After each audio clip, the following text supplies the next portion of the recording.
Hi friends, நான் கிருத்திகாப்ரபாகரன். இந்த வீடியோக்குள்ள போறதுக்கு முன்னாடி உங்ககிட்ட ஒரு கேள்வி.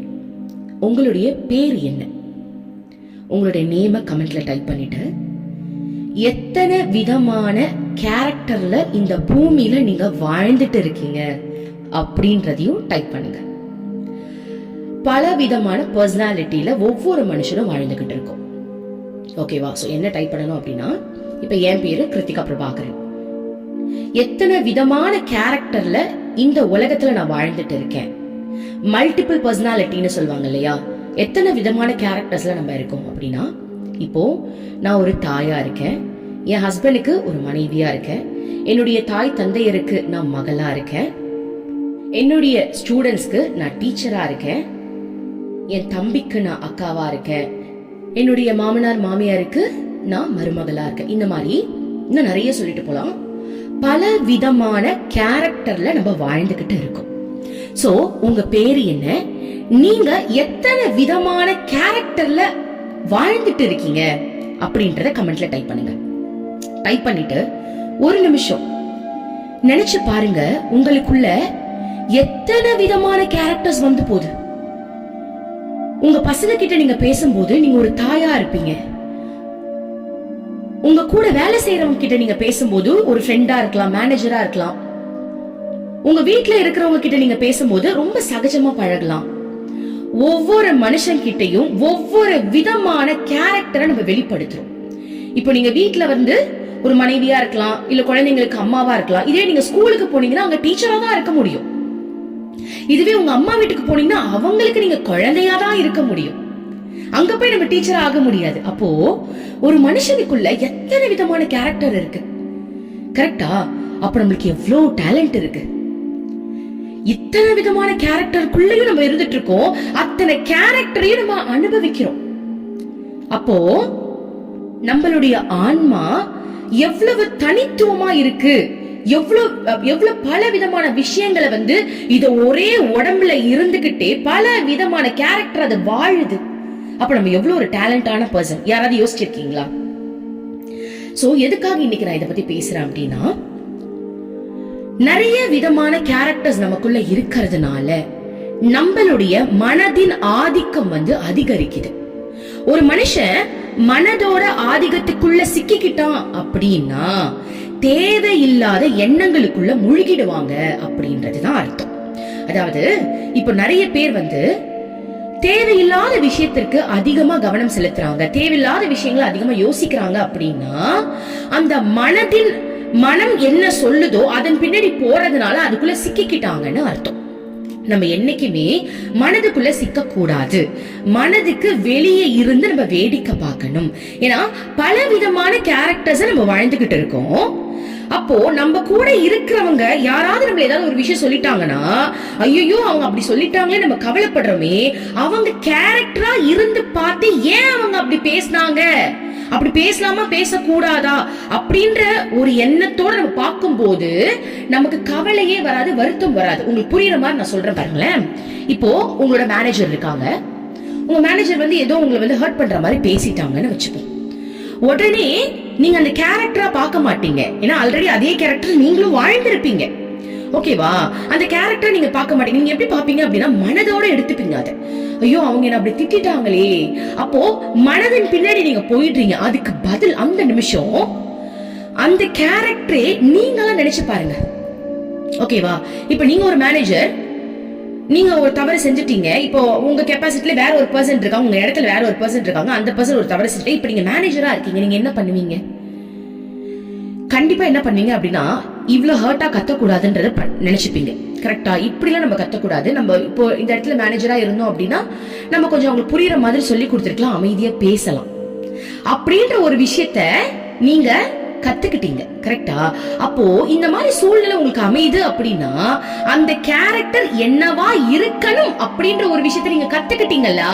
அப்போ உங்க வாழ்க்கையில எந்த மாதிரியான சூழ்நிலைகள் நடந்தாலும், உங்களுக்கு ஹர்ட் ஆனாலும், அந்த சூழ்நிலையில அந்த கேரக்டரை நம்ம எப்படி அந்த கேரக்டர்ல இருக்கும்போது எப்படி நடந்துக்கிட்டா எல்லாருக்கும் பெனிஃபிட் அப்படின்ற ஒரு விஷயத்த நீங்க கத்துக்கிட்டீங்க.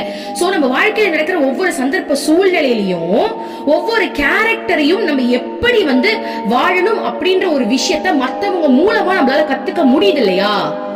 இந்த மாதிரிதான் நம்ம வாழணுமே தவிர அதை அனுபவிக்கிற மாதிரி, அதை மனசுல ஏத்துக்கிட்டு அதை கவலைப்படுற மாதிரியான ஒரு எண்ணத்துக்குள்ள நம்ம போக கூடாதுன்னு சொல்ல வரேன். புரியுதா? இன்னும் கிளியரா உங்களுக்கு எக்ஸ்பிளைன் பண்ணணும் அப்படின்னா, இப்ப நீங்க ஒரு படத்துக்கு போறீங்க, ஓகேவா?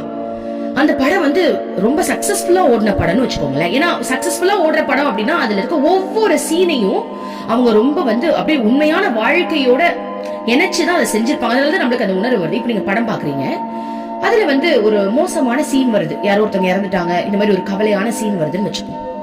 அதை பார்த்த உடனே உங்க கண்ணுல இருந்து தண்ணி வரும். ஆனாலும் உங்க மனசுக்கு தெரியும் இது உண்மை கிடையாது, இது ஒரு நடிப்பு தான் தெரியும். அது நடிப்பு தான் தெரிஞ்சதுனால அந்த படத்துல இருந்து வெளியே வரும்போது நீங்க ரிலாக்ஸ்டா வெளில வருவீங்க. ஆனா அதே சந்தர்ப்ப சூழ்நிலை நம்ம வாழ்க்கையில நடந்தா அது வேற. ஆனா ஒரு படத்துல நடக்கும் போது அதே எமோஷனல் ஃபீல் வருது. ஆனா அந்த எமோஷனுக்கு இடம் கொடுக்காம அந்த படம் முடிஞ்ச உடனே அந்த இடத்துல நம்ம வெளியே வந்துடுறோம். அதே மாதிரிதான் நம்ம மனசுக்குள்ள ஓடுற எண்ணத்தை ஒரு படமா நம்ம பார்க்கணும். புரியுதுங்களா? அது என்னமோ அது எல்லாமே மாயைதான். மனம்ன்றது ஒரு மாயைதான் இல்லையா? அது இஷ்டத்துக்கு எல்லாமே நினைக்கும். நல்லதையும் நினைக்கும், கெட்டதையும் நினைக்கும், ஒருத்தவங்க திட்டினதையும் நினைக்கும், பாராட்டினதையும் நினைக்கும், எல்லாத்தையுமே அது நினைக்கும். அது எல்லாமே உங்களுடைய கற்பனை படமே. அது ஒரு படம் அப்படின்னு நினைச்சுக்கிட்டு மனம் நினைக்கும் போது கண்டிப்பா ஃபீலிங் வரும். ஆனா அது மனம்தான், அது ஜஸ்ட் மனம்தான் நினைச்சிருக்கு. அது ஒரு படம் அப்படின்னு நினைச்சிட்டு அதுல இருந்து நம்ம வெளியே வந்துடணும். அதுக்குள்ள போய் சிக்கிக்க கூடாதுன்னு சொல்ல வரேன், ஓகேவா? ஏன்னா நிறைய பேர் இப்ப என்கிட்ட கேட்கும் போது என்ன சொல்றாங்க அப்படின்னா, அதாவது என் குழந்தைங்களாம் நல்லா தான் படிச்சிருக்காங்க, நல்லா தான் வந்துட்டு இருக்காங்க, நானும் சூப்பரா இருந்துட்டு இருக்கேன். ஆனா மத்தவங்களுடைய கண்ணு இருக்கு பாருங்களேன், அவங்க எனக்கு திருஷ்டி வச்சுட்டாங்க, அவங்க எனக்கு கண்ணு வச்சுட்டாங்க போல் இருக்கு, அவங்க பார்த்ததுல இருந்து நான் உருப்படவே இல்லைன்றாங்க.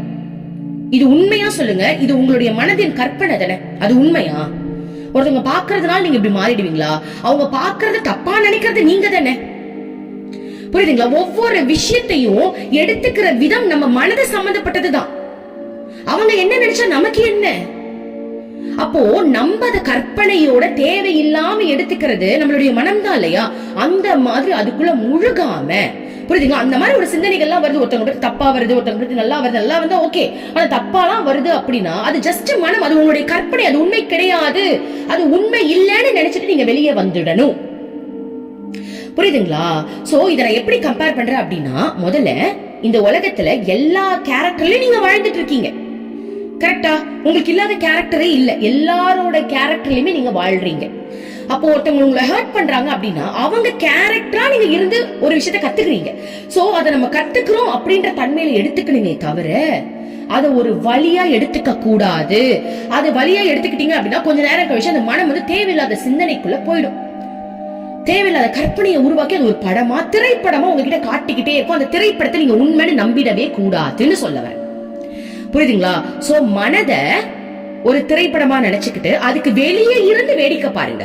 வெளியே இருந்து அதை நீங்க வேடிக்கை பார்க்க பார்க்க பார்க்க மனதுக்குள்ள நீங்க கண்ட்ரோல் ஆக மாட்டீங்க. அதுக்கு நீங்க எஜமானனா மாறுறதுனால அந்த மனம் என்ன சொன்னாலும் நீங்க கேட்க மாட்டீங்க. அந்த மனம் உங்களுக்கு அடங்கிடும். ஒரு ஸ்டேஜுக்கு மேல ஒரு எண்ணம், தப்பான எண்ணம் வருது, ஒருத்தவங்க பத்தி உங்களுக்கு ஒரு கோபம் வருது, தப்பான உணர்வுகள் வருது அப்படின்னா நீங்க சொல்லிடுவீங்க, அந்த மனம் நினைக்கும் போது நீங்க சொல்லிடுவீங்க, உன் வேலையை பாரு, உனக்கு 1008 வேலை இருக்கு, இது இப்ப நீ நினைக்கணுமா? ஒரே நிமிஷம் அந்த சிந்தனை வந்த உடனே நீங்க அதை விட்டுட்டு வெளில வந்துருவீங்க. அப்போ நம்ம மனதுக்குள்ள போகாம இருக்கிறதுக்கு இன்னொரு வழி சொல்லணும் அப்படின்னா பிரசன்ட் டென்ஸ்ல வாழணும். நீங்க செய்யற ஒவ்வொரு செயலையுமே அந்த நிமிஷத்துல அனுபவிச்சு செய்யணும். இப்ப எக்ஸாம்பிள், நீங்க சாப்பிடுறீங்க அப்படின்னா நிறைய பேர் இப்ப சாப்பிடும்போது போன் பார்த்துட்டு சாப்பிடுவாங்க, டிவி பார்த்துட்டு சாப்பிடுவாங்க, இல்ல வேற ஏதாவது யோசிச்சுட்டே சாப்பிடுவாங்க. ஆக்ஷன் மட்டும் தான் இங்க நடக்குது, ஆனா என்ன சாப்பிடுறீங்கன்னு கூட தெரியாம ஏதோ ஒரு சிந்தனையில சாப்பிடுறாங்க. அப்போ நம்ம என்ன பண்ணணும், சாப்பிடும் போது கூட நம்ம என்ன சாப்பிடுறோம், அது மென்னு சாப்பிடுறோம், அதோட டேஸ்ட் எப்படி இருக்கு, அது எப்படி சமைச்சிருக்காங்க அப்படின்னு அந்த சாப்பாடுல முழு கவனத்தோட சாப்பிடணும். இதுதான் பிரசன்ட் டென்ஸ்ல வாழ்றது. இப்ப நீங்க பைக் ஓட்டுறீங்க அப்படின்னா கரெக்டா அந்த கான்சியஸோட நீங்க ஓட்டணும். அதுதான் பிரசன்ட் டென்ஸ்ல வாழ்றது. நடந்து போறீங்க அப்படின்னா அந்த நடக்கிறத ரசிக்கணும். கரெக்டா நடக்கிறோமா, பள்ளத்துல கால் வைக்காம நம்ம நடக்கிறோமா அப்படின்றத ஒவ்வொரு நிமிஷமும் நீங்க கவனிச்சு உங்க வேலையை செய்யறதுதான் பிரசன்ட் டென்ஸ்ல வாழ்றது. பிரசன்ட் டென்ஸ்ல வாழும் போதும் உங்களுடைய அந்த ஆன்மாவுடைய தகுதி உயரும், மனம் நார்மலா இருக்கும். அந்த மனதுக்கு நீங்களே எஜமானனா மாறுவீங்க. ஓகேவா? சோ மனம் சொல்ற போக்குகள்ல யாரும் போக கூடாது. புரியுதுங்களா? அது கற்பனையா 1000 சொல்லும். அது சொல்லும் போதெல்லாம் நீங்க நினைக்க வேண்டியது ஒன்னே ஒண்ணுதான், அது திரைப்படம், அது பாடு ஓடட்டும், நம்ம அதை கண்டுக்க வேணாம் அப்படின்னு சொல்லிட்டு அதுல இருந்து வெளில வந்துரும். சோ ஒவ்வொரு கேரக்டரும் உங்க லைஃப்ல வந்து ஒரு பாதிப்பு உண்டு பண்றாங்க அப்படின்னா அந்த கேரக்டர் நினைச்சு கவலைப்பட வேணாம். அதே கேரக்டர்ல நீங்க வாழ்ந்துட்டு தான் இருக்கீங்க, புரியுதுங்களா? அந்த கேரக்டர்ல நீங்க வாழும் போது இவங்க பண்ணக்கூடாது, இவங்க பண்ணி உங்களுக்கு ஒரு விஷயம் ஹர்ட் ஆச்சு இல்லையா, அப்ப அதை நம்ம பண்ணக்கூடாது அப்படின்ற ஒரு விஷயத்தை நீங்க கத்துக்கிட்டீங்க. ஓகேவா? சோ லைஃப் எப்பவுமே பாசிட்டிவா பாருங்க. இப்படி பார்க்கும்போது இந்த பிரபஞ்சம் நிச்சயமா உங்களுக்கு தேவையான எல்லாத்தையுமே செஞ்சு கொடுக்கும். ரொம்ப நன்றி. Thank you universe.